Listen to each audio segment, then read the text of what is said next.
Sebuah video sekelompok orang mencopot tulisan bantuan dari gereja untuk korban gempa Cianjur viral di media sosial. Sontak, aksi sekelompok tersebut menuai kecaman dari warganet. Pasalnya, aksi pencopotan tulisan bantuan tersebut dinilai sebagai aksi intoleran atau tak menghargai. Terlebih, aksi tersebut juga menyinggung pihak agama tertentu yang telah memberikan bantuan tersebut. Dalam video tersebut, terlihat beberapa orang memakai baju hitam putih mencopot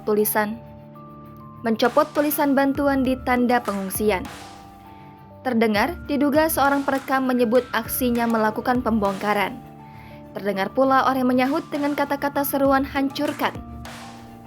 Lalu, perekam memperlihatkan di sisi lain orang berbaju hitam lainnya mencopot tulisan bantuan dari gereja di tenda pengungsian lainnya.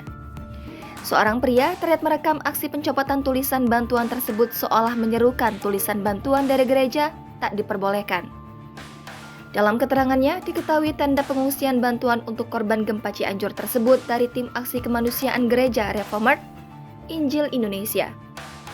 Akun tersebut memprotes aksi sekelompok orang tersebut hingga melaporkannya kepada Ridwan Kamil, BNPB hingga kepolisian. Kini, video viral aksi sekelompok orang mencopot tulisan bantuan dari gereja itu membuat warganet geram dan menuai pro kontra.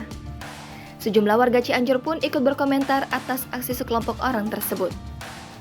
Tak sedikit warganet yang menyayangkan karena aksi tersebut tak menghargai agama tertentu yang memberikan bantuan kepada korban gempa Cianjur tersebut.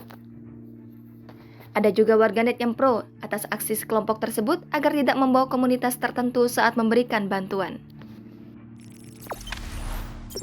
Jangan lupa subscribe, share, komen, dan like ya!